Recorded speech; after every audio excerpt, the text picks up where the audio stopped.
From Marty Jannetty bailing Shawn Michaels out of jail with 2 black eyes to The Undertaker admitting he lied to Shawn's face for 20 years. So I did. I lied to you straight to your face. When WWE Legends react to Shawn Michaels' arrest, the truth is worse than you think. Marty Jannetty.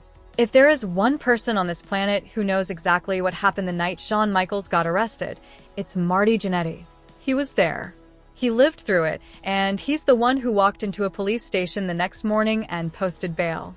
In 1987, while touring with the WWF as one half of the Rockers, Michaels and fellow wrestler Dino Bravo went to the Toy Tiger Bar in Louisville, Kentucky after a house show.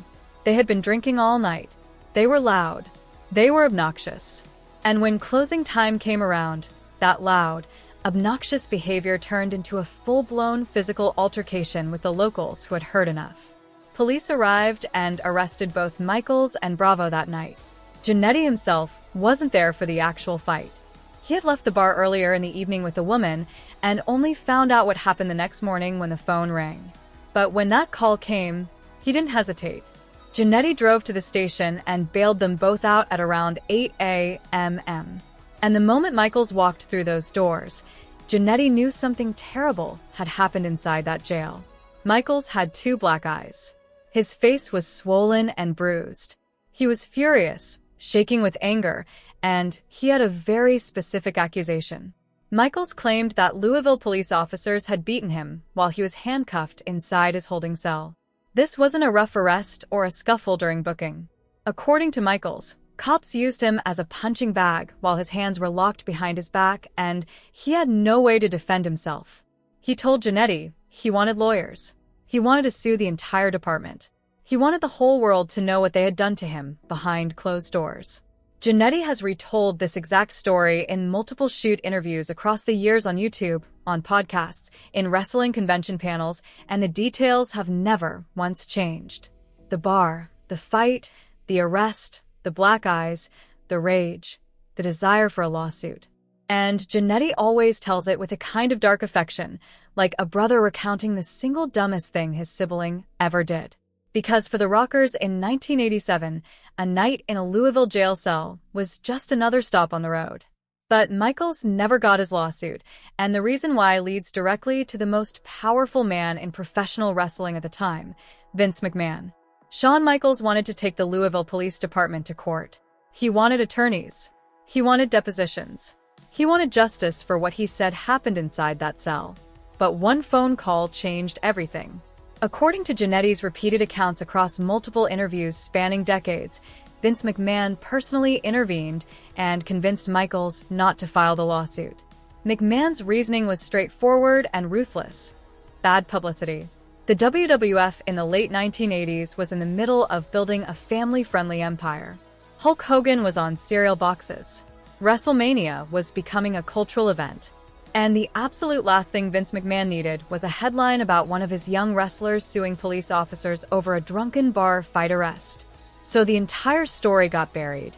No lawsuit, no press conference, no company statement, no acknowledgement that it ever happened at all. The mugshot from Jefferson County Jail, showing a young long-haired Michaels staring into the camera with defiance in his eyes, sat in a government file for decades before wrestling fans eventually dug it up and started posting it across Facebook groups, Reddit threads, and Instagram pages dedicated to wrestling history. McMahon has never made a single direct public statement about the 1987 arrest. Everything the public knows about his involvement comes entirely from Jannetty's retellings, but it fits the pattern perfectly. In the 1980s, Vince McMahon controlled every narrative surrounding his talent with an iron grip. If a story didn't serve the WWF brand, that story ceased to exist. And Shawn Michaels' one night in a Louisville jail cell, that story ceased to exist the moment Vince decided it would. The irony is almost too perfect. The man who buried the story is no longer with WWE, but the story itself keeps resurfacing on social media, in clickbait thumbnails, and in the conversations of fans who refuse to let the wildest era in wrestling history stay buried. And if you think the Louisville arrest was bad, what happened 8 years later in Syracuse, New York was far, far worse, because the man at the center of that next story was standing right next to Michaels the entire time, Sean Waltman, X-Pac, 1, 2, 3 Kid.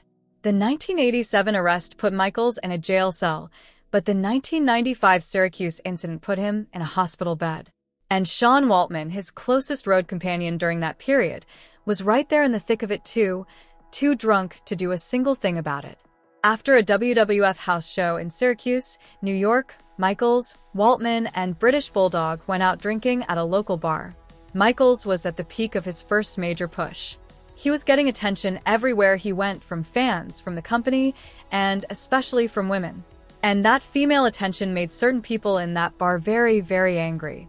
6 United States Marines attacked Shawn Michaels outside that bar.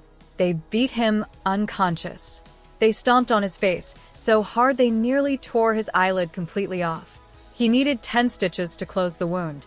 He had blood running from his ear. And Waltman, his best friend, his travel partner, the guy who was supposed to have his back, was so heavily intoxicated that he could barely stand up, let alone throw a punch. Waltman has discussed that night in Click reunion shoots and group interviews over the years. And he has never once sugarcoated what happened. They were all out of control. They were all drinking beyond any reasonable limit. And Michaels paid the heaviest price that night because he was the one who couldn't stop talking. Waltman has never claimed an arrest occurred during the Syracuse incident because there wasn't one. Michaels was the victim. But the violence was so extreme and the circumstances so chaotic that the story lives right alongside the Louisville arrest in the permanent record of Shawn Michaels' wild years. And Waltman wasn't the only one who took damage that night. There was a third man in that car, and his story is just as brutal. Davey Boy Smith, British Bulldog. Davey Boy Smith was the third wrestler present during the Syracuse brawl. And while Michaels absorbed the worst of the punishment, Smith didn't walk away clean either. Smith was trapped in the back seat of the car during the initial attack, sustained scratches and visible injuries while trying to fight his way to Michaels, and at one point had an attacker attempt to gouge his eye out of the socket. Despite the beating, despite the cuts, despite watching his colleague get stomped into unconsciousness on the pavement, Davey Boy Smith showed up to the arena the next night and wrestled a full match. Because that is what professional wrestlers did in the 1990s. You showed up. You worked through the pain. You didn't complain. And you absolutely did not tell management what really happened the night before. The Syracuse incident is one of those stories that becomes more disturbing the deeper you go into the details. 3 professional wrestlers, men who made a living absorbing physical punishment night after night, were completely overwhelmed by a group of Marines in a parking lot. And the entire thing started because Shawn Michaels was flirting with someone he shouldn't have been flirting with, and a group of men decided that warranted a beatdown severe enough to send him to the emergency room. Smith has been referenced in the same retrospective coverage and contemporary reports from Dave Meltzer that document Waltman's role. The trio's shared nightmare in Syracuse became one of the most infamous road horror stories in professional wrestling history. Smith never claimed Michaels was arrested that night because he wasn't. But the sheer brutality of the assault cemented it alongside the 1987 Louisville arrest as proof that the Heartbreak Kid's lifestyle was catching up with him in ways that could have ended his career, or ended something far more permanent. Those stories stayed locked in locker rooms and shoot interviews for decades. But eventually, someone from a completely different generation sat Michaels down in front of a camera and asked him to relive it all. And his reaction proved just how deep those wounds still run. Logan Paul. Fast forward nearly 30 years from that Syracuse parking lot. Shawn Michaels is sitting across from Logan Paul on the Impulsive podcast. That's how far gone everyone was that night. The man who nearly lost his eyelid can't tell you what happened, and the men who watched it happen aren't entirely sure either. I was getting a lot of attention, but also some female attention, and that bothered a number of people. There it is. The female attention. The jealousy from strangers who didn't appreciate a professional wrestler getting all the looks in their bar. The spark that turned a night of drinking into 6 Marines stomping a man into the concrete outside. Coat checked to hospital bed. That is the gap in Shawn Michaels' memory. Everything between those 2 moments, the flirting, the confrontation, the beating, the ambulance ride, is a black hole that he will never be able to fill. Logan Paul's reaction on the podcast was pure wide-eyed disbelief, and it got dragged across a parking lot 3 decades earlier. But if Logan Paul was shocked by what Michaels shared about Syracuse, The allegations that surfaced just months before that very interview would have rattled him even harder. Because another wrestler from the 1980s came forward with claims that went far beyond bar fights and black eyes. Brutus Beefcake. This is where the story takes a turn into much darker territory. In a 2024 interview, Brutus Beefcake alleged that during the 1980s Rockers era, Michaels and Jannetty used substances to incapacitate women and then had intimate encounters with them without their consent. He described them removing the women from hotel rooms afterward as though nothing had happened, as though it was routine. The allegation landed like a bomb in the wrestling community. It reframed the entire Rockers' road life narrative from wild and reckless to something far more sinister and far more criminal. And it came from someone who had traveled with them during the exact period in question, someone who claimed to have witnessed the behavior firsthand. Michaels responded directly and forcefully during a February 2024 NXT media call. He did not dodge the question. He did not deflect or change the subject. He looked straight at the reporters and said, "I've never been in a situation where it was not consensual. Any accusations against me as far as non-consensual time with a woman simply is not true." Beefcake subsequently walked back portions of his claims on social media, acknowledging that some elements of what he described may have been urban legend or locker room gossip that he repeated as fact rather than things he personally witnessed with his own eyes. No criminal charges were ever filed. No lawsuits followed. No police reports surfaced to corroborate any part of the allegation. But the damage lingered in the public consciousness. The accusation placed Michaels right back in the orbit of the 1980s, the same lawless, accountability-free era that produced the Louisville arrest and the Syracuse brawl. Whether Beefcake's claims held any water or not, they reminded the entire world that Shawn Michaels' past contains dark corners that even he might prefer to leave permanently sealed shut. And speaking of people who spent years shining a spotlight into those dark corners, the man who had the most documented, most personal, and most bitter grievances against Michaels during that entire era had been talking about them for decades: Bret Hart. Nobody in the history of professional wrestling has spent more time, more energy, and more ink documenting Shawn Michaels' worst qualities than Bret the Hitman Hart. And nobody on earth has more personal reason to do it. In his autobiography, in multiple documentaries, and in dozens of interviews spanning 3 decades, Hart has described Michaels as a prick during the peak of their rivalry in the mid-1990s. He pointed to the partying, the steroid use, the unchecked ego that filled every room Michaels walked into, the backstage political maneuvering that made enemies out of allies, the tantrums when things didn't go exactly his way. Hart viewed Michaels as a man who operated without consequences, who could start a fight in a bar on Saturday night and still headline the pay-per-view on Sunday without a single person in management saying a word to him about it. Hart never directly addressed the 1987 Louisville arrest by name or date in his extensive public commentary, but he didn't need to. His entire body of work regarding Michaels during the 1990s paints a vivid, detailed portrait of a man living completely without guardrails. The bar fights, the late nights, the substances, the entitlement, the belief that the rules applied to everyone except him. Hart witnessed all of it from painfully close range, and he resented every single second of it because he believed he was watching a man with once-in-a-generation talent throw it all away for the sake of being the wildest, most dangerous presence in the locker room. What makes Hart's perspective genuinely compelling is the grudging respect buried deep underneath all that resentment. In 2025 interviews, Hart acknowledged Michaels' later redemption and praised his work transforming NXT into a legitimate, respected brand. He has admitted, however reluctantly, that Michaels changed, that he grew up, that the man running NXT in 2026 is not the same man Hart despised in 1997. But Bret Hart has never fully released his grip on the version of Shawn Michaels he knew in the 1990s, the version who could get arrested on a Tuesday and close the show on a Thursday without so much as blinking. And if Hart held on to those memories from across the locker room, the man who ran with Michaels every single night, who drank with him, traveled with him, and fought beside him, held on to even more of them: Kevin Nash Diesel. Kevin Nash didn't just hear the stories about Shawn Michaels' wild years. He was living them right alongside him.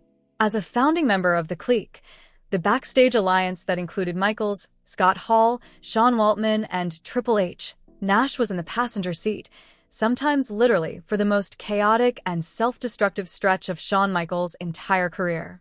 And he has never once pretended otherwise. In shoot interviews and at events like the 2017 WrestleCon Click reunion, Nash openly discussed the Syracuse incident and numerous other nights where the group barely escaped police involvement after heavy drinking and physical confrontations with strangers in bars and parking lots. He has described Michaels during that period as larger than life, a phrase that applied equally to his breathtaking performances inside the ring and his staggering capacity for self-destruction outside of it. Nash wasn't present for the 1987 Louisville arrest. He entered the WWF several years later, but the stories he tells from his own years traveling alongside Michaels paint the exact same picture with the exact same colors: bars, fights, near arrests, close calls with local law enforcement, and a collective belief among the clique that they were completely, totally, and permanently untouchable. Nash has always framed these experiences as the natural and inevitable result of the era's culture. Young men with significant money, growing fame, enormous egos, and absolutely zero adult supervision, traveling over 300 days a year with nothing to do after the house show, except find the nearest open bar and see what kind of trouble they could create. What Nash consistently adds to the conversation that others don't is the clique's unbreakable code of loyalty. They protected each other no matter what. If one of them got into a confrontation with locals, civilians, or anyone outside the business, the rest of them showed up, not because it was the smart thing to do, but because that was the agreement. You didn't let your boys fight alone, ever. That code held them together through the absolute worst nights of the 1990s. And the man who understood that code better than anyone, the man who enforced it from the very top of the locker room hierarchy, eventually sat down with Michaels decades later and revealed a secret he had been keeping for over 20 years: The Undertaker. The Undertaker holds the longest, most complete, and arguably most honest perspective of anyone connected to this story. He watched Shawn Michaels at his absolute worst during the 1990s. He watched him at his absolute best during the 2000s comeback. And recently, they sat down together on a podcast and talked about everything that happened in between, including a lie that The Undertaker told straight to Michaels' face and carried with him for years. The showstopper, Mr. Main Event, Mr. WrestleMania. That is how The Undertaker introduced Shawn Michaels to his podcast audience in 2026, with reverence, with genuine warmth and affection. But rewind the clock 30 years, and that warmth was nowhere to be found. In the 1990s, The Undertaker was one of the locker room's unofficial enforcers, a man who viewed Michaels not as a legend in the making, but as a talented migraine who caused more backstage problems than his abilities in the ring were worth. So I got like a second chance. So, to be able to come back, and again, have the career I had. That's Michaels sitting across from the very man who once considered beating him unconscious backstage at the biggest show of the year, openly and humbly acknowledging that his entire second act in wrestling was a gift he did not necessarily deserve. In their January 2026 joint podcast appearance, The Undertaker reflected on Michaels' transformation from a difficult young star with a dangerous wild side to a respected NXT executive and genuine leader of young talent. They laughed about old road stories. They shared memories about mentoring the next generation together. And then The Undertaker dropped a confession that changed everything fans thought they knew about WrestleMania 14. The background is essential. In 1998, the WWF desperately needed Michaels to lose the championship to Steve Austin at WrestleMania 14. The entire future of the company hinged on that title change. But Michaels was unpredictable, badly injured, medicated, and openly playing political games with whether or not he would cooperate when the bell rang. The entire locker room was buzzing with a single, terrifying question: would Shawn do business? So when you ask me about it, I felt really, really bad to say, yeah, I was going to stomp your or try at least. The Undertaker admitted on camera, for the first time in this level of detail, that he had fully planned to physically assault Michaels backstage at WrestleMania 14 if the title change didn't happen as planned. He was at gorilla position. He was ready. It wasn't a bluff. I felt so bad because our relationship had changed so much. And I genuinely, as a person, cared for it. I was like, I can't say that I was going to do that. Years later, when Michaels directly asked him about the long-standing rumor, The Undertaker lied to his face. He told Michaels it never happened. He couldn't bring himself to admit it because, by that point, their relationship had grown into a genuine, meaningful friendship built on years of mutual respect and shared experience. The man who was fully prepared to stomp Shawn Michaels into the concrete in 1998 had become a man who cared about him too much to even remind him of the past. I just felt awful. Yeah. So I did. I lied to you straight to your face. That single sentence captures the full sweeping arc of Shawn Michaels' life in professional wrestling. From a man people wanted to physically hurt, whether it was Marines in Syracuse, police officers in Louisville, or The Undertaker at WrestleMania, to a man people genuinely cared about too much to even tell the truth about the past. That transformation is the real story here. And the person who had the closest seat to all of it, from the very first wild night to the very last confession, brings us to the final name on this list, Triple H. If The Undertaker watched from across the locker room, Triple H watched from directly beside the man, shoulder to shoulder. He built DX with Michaels. He traveled with him on every road trip. He covered for him when things got ugly. He argued with him when nobody else would. And on the night of WrestleMania 14, the most tense, volatile night of Michaels' career, he was the one running back and forth between Michaels' private dressing room and the rest of the hostile roster, like a wartime diplomat, trying to prevent a full-scale conflict. That was the whole day. Like that was because it was you were in your locker room. Paul was running back. Pat was running. Michaels had his own private locker room that night, first time in his entire career. And that single decision, born out of ego, paranoia, and the politics of a man who trusted almost nobody, amplified every ounce of tension in that building to a breaking point. I mean, all of it. It's the perfect storm. The locker room was furious. The boys didn't just dislike Michaels that night. They wanted to see him humbled. They wanted him to fall. They wanted him to pay for every late night, every ego trip, every political power play, every time he got special treatment that nobody else would have gotten away with. Right, and everybody wants to see you fall at that, right? Yeah, in that for time sure, period, absolutely. there was just that element in the dressing room. They want to see you fail. Triple H was caught directly in the crossfire, loyal to his best friend and DX partner, but painfully aware that the entire rest of the roster had turned against him. Every trip back to that private locker room was a reminder that Shawn Michaels had isolated himself from the entire company. And every trip back out into the hallway was a reminder that absolutely no one out there was going to help him if things went sideways. In A&E biography, WWE Legends episodes, and DX-focused documentaries, Triple H has repeatedly discussed Michaels' early bad boy reputation and reckless road antics as part of the broader 1990s wrestling culture that produced men who worked injured, partied without limits, and answered to no one but themselves. He doesn't specifically name the 1987 Louisville arrest in those conversations. He doesn't have to. Every single story he tells about the young Shawn Michaels, the drugs, the attitude, the refusal to follow anyone's rules, the absolute certainty that consequences were something that happened to other people, traces back to the same reckless, consequence-free lifestyle that landed Michaels in a Kentucky jail cell when he was barely into his 20s.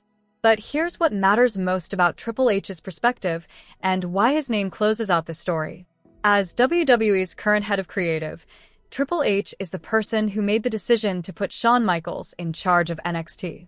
He trusted the man who once needed a babysitter at WrestleMania, the man who couldn't be left alone in a bar, a locker room, or a parking lot without something going horribly wrong, with the future of the entire company's talent pipeline.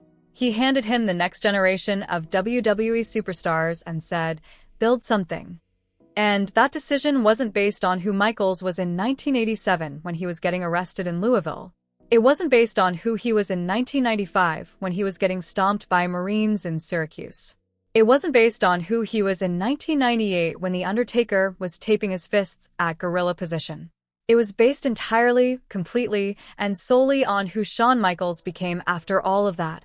A husband, a father, a man of faith, a leader of young people, and living proof that the most compelling redemption story in the history of professional wrestling was never written by a scriptwriter.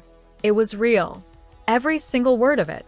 Well, that's it for this video, but don't go anywhere because we've got plenty more heat for you. Just tap any of the cards on your screen right now and keep it locked. Unverified or excluded claims.